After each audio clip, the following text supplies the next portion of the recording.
ओम शांति। 16 मार्च 2024। बाबा के महावाक्य। मीठे बच्चे, ज्ञान की डिपार्टमेंट अलग है, योग की अलग है। योग से आत्मा सतो प्रधान बनती है। योग के लिए एकांत की जरूरत है। प्रश्न: स्थायी याद में रहने का आधार क्या है? उत्तर: तुम्हारे पास जो कुछ भी है उसे भूल जाओ। शरीर भी याद ना रहे। सब ईश्वरीय सेवा में लगा दो। यही है मेहनत। इस कुर्बानी से याद स्थायी रह सकती है। तुम बच्चे प्यार से बाप को याद करेंगे तो याद से याद मिलेगी। बाबा भी करंट देंगे। करंट से ही आयु बढ़ती है। आत्मा एवर हेल्दी बन सकती है। ओम शांति। अब योग और ज्ञान दो चीजें हैं। बाप के पास यह बहुत बड़ा खजाना है जो बच्चों को देते हैं। बाप को जो बहुत याद करते हैं उनको करंट जास्ती मिलती है, क्योंकि याद से याद मिलती है। यह कायदा है, क्योंकि मुख्य है याद। ऐसे नहीं कि ज्ञान बहुत है इसका मतलब याद करते हैं। नहीं, ज्ञान की डिपार्टमेंट अलग है। योग की बहुत बड़ी सब्जेक्ट है, ज्ञान की उससे कम।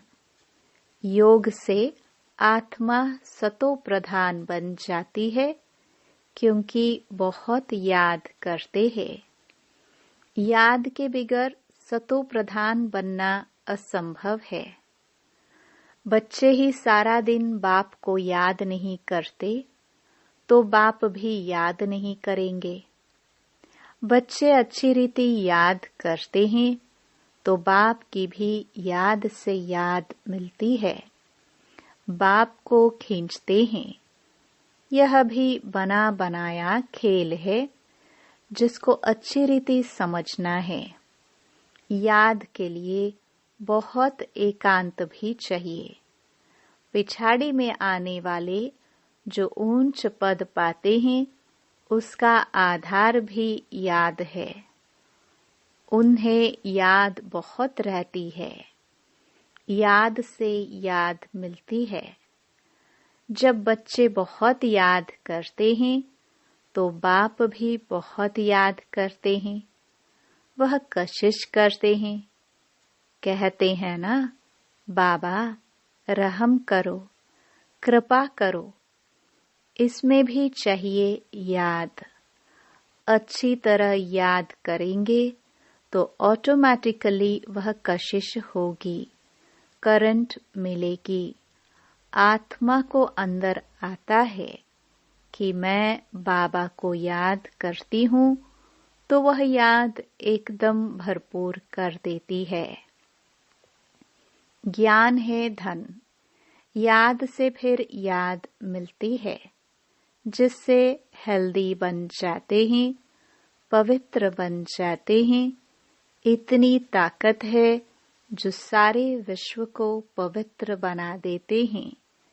इसलिए बुलाते हैं, बाबा आकर पतितों को पावन बनाओ। मनुष्य तो कुछ नहीं जानते, ऐसे ही रड़ियां मारते और समय वेस्ट करते रहते हैं। बाप को जानते नहीं। नवधा भक्ति भल करते हैं। शिव के मंदिर में जाकर काशी कलवट खाते हैं।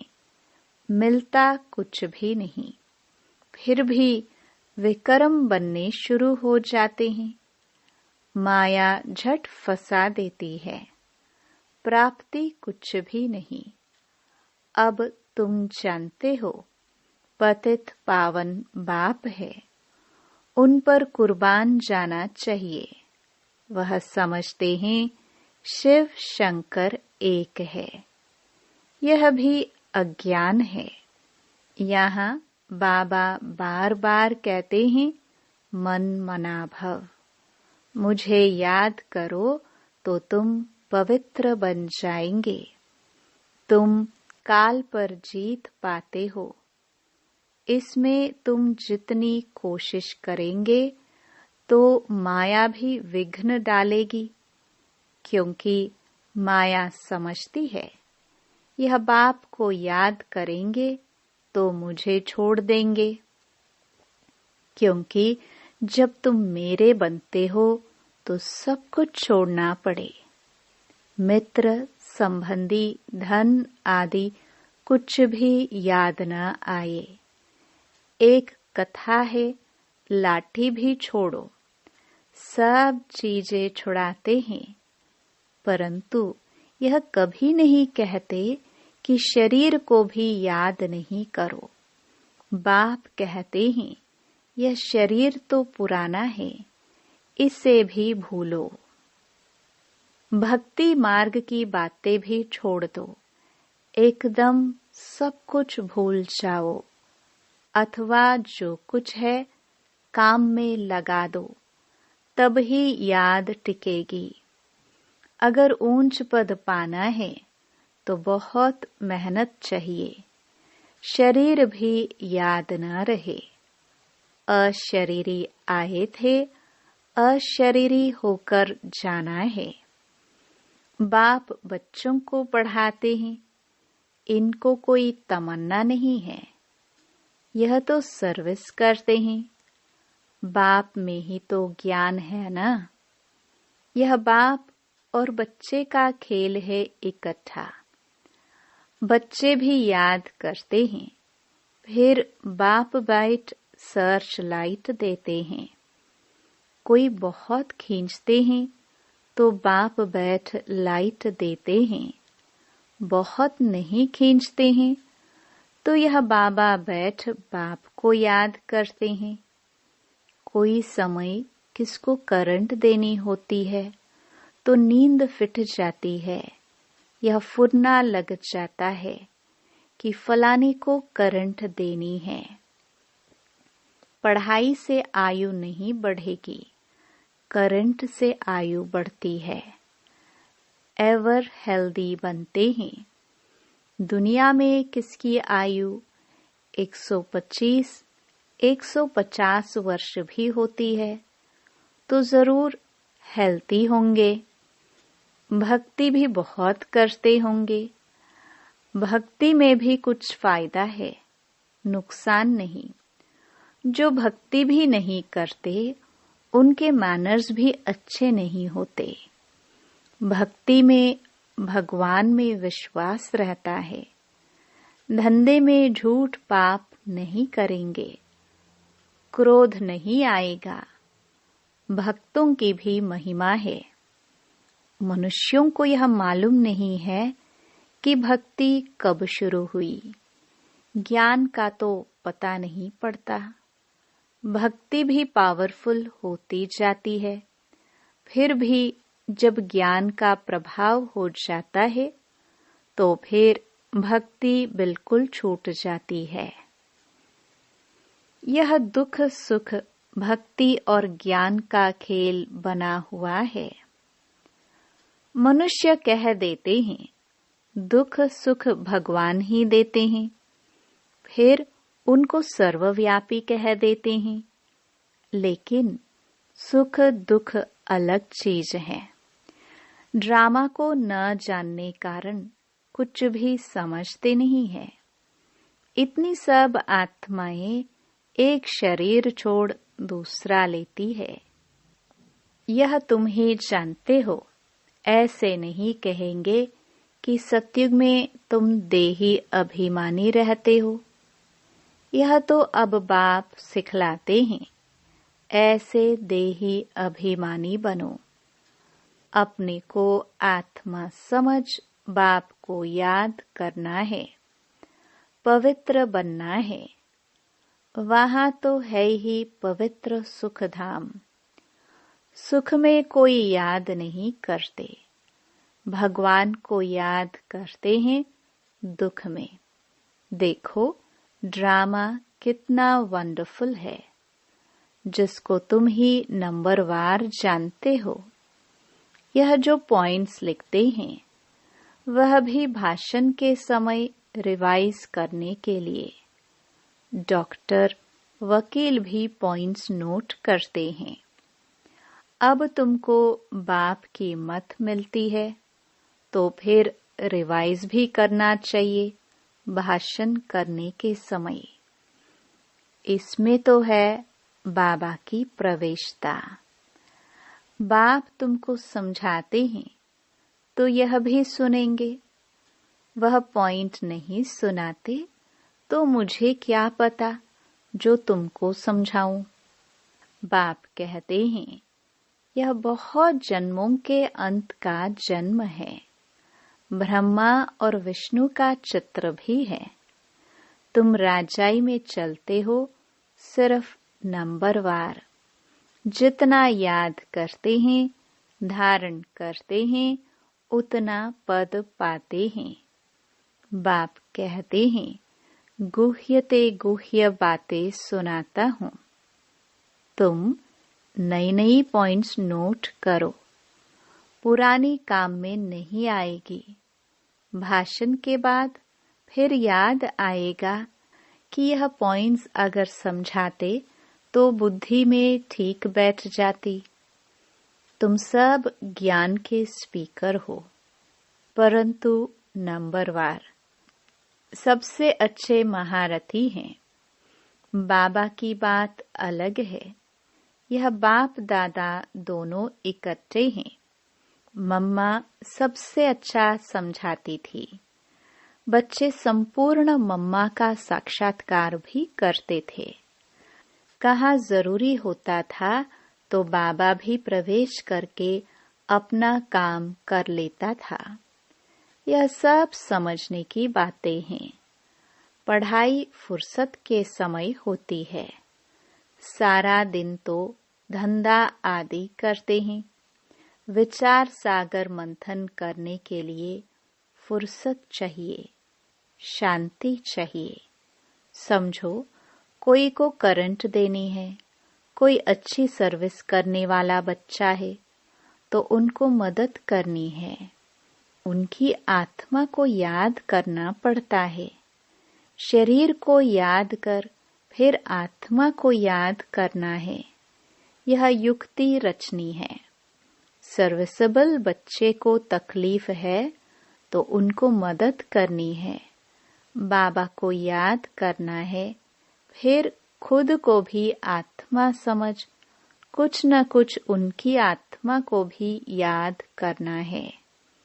यह जैसे सर्च लाइट देना होता है। ऐसे नहीं सिर्फ एक जगह बैठ याद करना है। चलते फिरते भोजन खाते भी बाप को याद करो। दूसरे को करंट देना है तो फिर रात्रि को भी जागो। बच्चों को समझाया है सवेरे उठकर जितना बाप को याद करेंगे उतना कशिश होगी। बाबा भी लाइट देंगे। बाबा का यही धंधा है, बच्चों को सर्च लाइट देने का। जब बहुत सर्च लाइट देनी होती है तो भी बाप को बहुत याद करते हैं, तो बाप भी सर्च लाइट देते हैं। आत्मा को याद कर सर्च लाइट देनी होती है। यह बाबा भी सर्च लाइट देते हैं। फिर इसको कृपा कहो, आशीर्वाद कहो, कुछ भी कहो। सर्विसेबल बीमार होगा तो तरस पड़ेगा। रात को जाग कर भी उनकी आत्मा को याद करेंगे, क्योंकि उनको पावर की दरकार है। याद करते हैं तो उनको रिटर्न में याद मिलती है। बाप का लव बच्चों पर जाती है, फिर उनको भी याद पहुंचती है।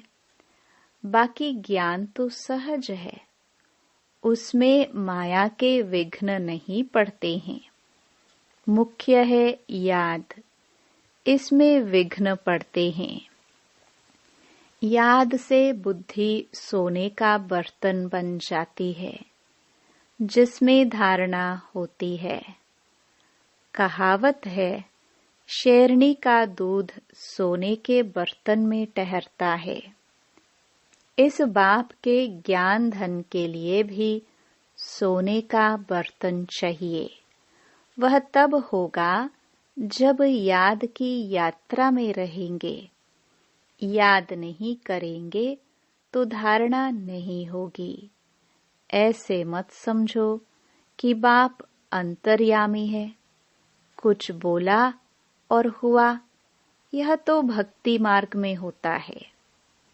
बच्चा हुआ तो कहेंगे गुरु की कृपा है, अगर नहीं हुआ तो कहेंगे ईश्वर की भावी। रात दिन का फर्क है। तुम बच्चों को ड्रामा का राज तो बाप ने अच्छी रीति समझाया है। तुम भी पहले नहीं जानते थे। यह है तुम्हारा मरजीवा जन्म। अभी तुम जानते हो हम देवता बन रहे हैं। तुम इस टॉपिक पर समझा सकते हो कि यह लक्ष्मी नारायण को राज्य कैसे मिला, फिर कैसे गवाया। सारी हिस्ट्री ज्योग्राफी हम आपको समझाएंगे। यह ब्रह्मा भी कहते हैं हम लक्ष्मी नारायण की पूजा करते थे, गीता पढ़ते थे। बाबा ने जब प्रवेश किया तो सब कुछ छोड़ दिया। साक्षात्कार हुआ। बाबा ने कहा मुझे याद करो तो विकर्म विनाश होंगे। इसमें गीता आदि पढ़ने की बात नहीं। बाप इनमें बैठा है, सब कुछ छुड़ा दिया। कभी शिव का दर्शन करने मंदिर में नहीं गए। भक्ति की बातें एकदम उड़ गई। यह नॉलेज बुद्धि में आ गई। रचता और रचना के आदि मध्य अंत की। बाप को जानने से तुम सब कुछ जान जाते हो। तुम वंडरफुल टॉपिक्स लिखो जो मनुष्य वंडर खाए, भागे सुनने के लिए। मंदिर में जाकर कोई से भी पूछो, जब यह लक्ष्मी नारायण विश्व के मालिक थे तो और कोई धर्म नहीं था, भारत ही था। फिर तुम सत्युग को लाखों वर्ष कैसे कह देते हो, जबकि कहते हैं क्राइस्ट से 3000 वर्ष पहले पैराडाइज था। फिर लाखों वर्ष कैसे हुए? लाखों वर्ष में तो ढेरों के ढेर मच्छरों सदृश हो जाए। थोड़ी भी बात सुनाओ तो वंडर खाएंगे। परंतु जो इस कुल के होंगे उन्हों की बुद्धि में यह ज्ञान बैठेगा। नहीं तो कहेंगे ब्रह्मा कुमारियों का वंडरफुल ज्ञान है। इसमें समझने की बुद्धि चाहिए। मुख्य बात है याद की। स्त्री पुरुष एक दो को याद करते हैं। यह आत्मा याद करती है परमात्मा को।